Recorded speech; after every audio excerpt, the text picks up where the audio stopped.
सवर्ण समेत आर्थिक रूप से पिछड़े तमाम लोगों को सरकारी नौकरियों और शिक्षा संस्थानों में दाखिले के मामले में 10% आरक्षण दिए जाने के मुद्दे पर वकील इंदिरा साहनी सुप्रीम कोर्ट का रुख कर सकती है।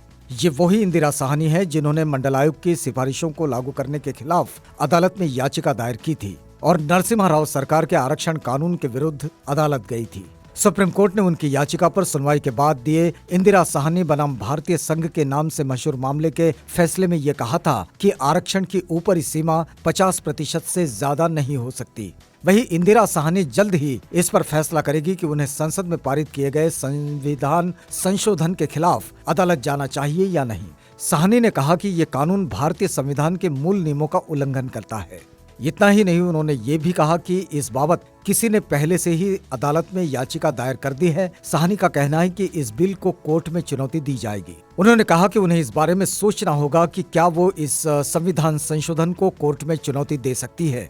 साहनी का कहना है कि ये संशोधन मंडल आयोग की सिफारिशों पर दिए गए फैसले के भी खिलाफ है, क्योंकि उसमें साफ तौर पर कहा गया है कि आर्थिक आधार पर आरक्षण नहीं दिया जा सकता। उन्होंने आगे कहा कि इस संशोधन में ये भी तय नहीं किया गया है कि आखिर में आर्थिक आधार पर कमजोर कौन है।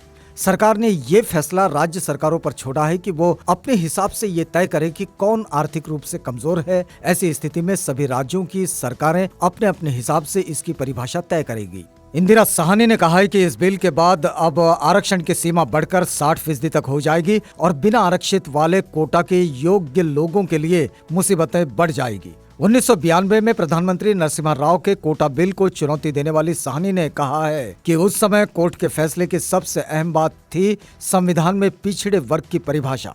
साहनी के मुताबिक पिछड़े वर्ग को जाति और सामाजिक स्थिति के आधार पर परिभाषित किया गया है, न कि आर्थिक आधार पर। उनका कहना है कि इसी आधार पर मोदी सरकार के हालिया कदम को चुनौती दी जा सकेगी, जैसे साल 1992 में नरसिम्हा राव के फैसले को दी गई थी।